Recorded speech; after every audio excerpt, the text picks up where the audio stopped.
Alright, so let's start this video with those discussing equations. So we need to calculate three variables and to answer the questions, which are total flight time, the range, and the maximum height of the projectile motion. And those are the equations you need to answer those questions. And if you take a look at the manual, actually you got those equations, but I just think I just want to retype it to make it more clear. So those are the same equations.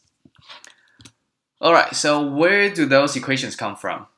We know that the projectile motion is a constant acceleration motion, so you can use those equations to describe the motion. And actually, all those equations are derived from these three basic ones. So let's do it. So the first thing you need to do is to break initial velocity into its vertical and horizontal component. So in this graph, we know if you got a projection angle and the initial velocity, the horizontal component will be v cosine theta, and the vertical component will be v sine theta. That's, using trigonometry to do it. But think about why do we want to break initial velocity into its horizontal and vertical component? What's the benefit of doing that? We know in projectile motion, there's only one force acting on the object, right? That's the gravity. And the gravity is pulling the object directly toward the ground. So it's always vertical. So we know the vertical velocity will be affected by gravity, but the horizontal velocity won't be affected. So the horizontal velocity will be constant throughout the whole motion. And the vertical velocity will be affected by the gravity. So separating into those two directions can simplify the question. So that's the first thing. And the second thing we want to get is the total flight time. So how do we get a total flight time, which is the time from here to here? And I know we're using a simple example here. There is no projection height. So just try to get you into this kind of question. And we'll talk about what if there is projection height in the next video. So let's just start with this simple example. How do we get a total flight time? You can think about it this way. How long does it take for gravity to bring vertical velocity to zero? Right, so let's take a look at this example.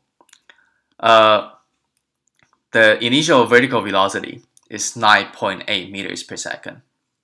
And we know the gravity is negative 9.8 meters per second squared. So think about what will happen after 1 second. The gravity will take off 9.8 meters per second every second, from the vertical velocity, right? So with this initial velocity, after 1 second, the gravity will bring the vertical velocity to zero, right? So, and when the vertical velocity is zero, that means it reaches the apex. And we know if projection height equals to zero, the entire projectile motion is symmetrical. So say the vertical velocity is 9.8, we know after 1 second it'll reach apex. So how long does it take to complete the whole motion? 2 seconds, right? 1 second, and because it's symmetrical, so you times 2 to get a whole motion. So that's how we get the total flying time with this simple example. So let's go to the equation. The thinking process, the first thing, how long does it take for gravity to bring vertical velocity to zero? Which means how long does it take for the object to reach apex? So we use initial vertical velocity divided by gravity. That'll give you the time, how long this object can reach apex. And we know if there is no projection height, the entire motion will be symmetrical. So we use this thing times 2. That'll give you the total flight time, right? So that's how you get this equation, 2 times vi sine theta divided by g. Pretty simple, right? Okay, and then let's get to the range. What does the range mean? Range means the horizontal displacement of the whole motion. So that's the horizontal distance between this point and this point, which is S on this graph. How do we get range? Think about it this way. Why do we want to break initial velocity onto vertical and horizontal component? Because the horizontal velocity won't change, right? There is nothing acting on this direction. So the horizontal velocity will be a constant value. So horizontal velocity won't change, and the horizontal displacement will be velocity multiplied by time, right? Simple example, or simple concept. So how do we get a range? That'll be VI cosine theta times t flight. That's the total flight time. So you know the total flight time of the motion, and you know the horizontal velocity. So multiply those two variables, you'll be able to get a range. And that's the thinking process. So let's take a look at the equation. We got a total flight time, say we already got this one. And you multiply by VI cosine theta. That'll give you this one. Let's think about, VI sine theta, VI sine theta, VI cosine theta. And also here, the whole square root times VI cosine theta. So total flight time multiplied by VI cosine theta, you'll give you a range. So you don't really need to stick to the equation. Once you got a total flight time, just multiply by its horizontal component of the velocity, and you'll get a range. Okay, that's about the range. And the last thing about maximum height. How do we get a maximum height? Which is the height of the apex here, right? So the thinking process would be, we're going to use this equation. V final square equals to V initial squared plus 2 acceleration and distance. That's the equation we're going to use, and that's a basic equation in constant acceleration motion. Alright, so think about it this way.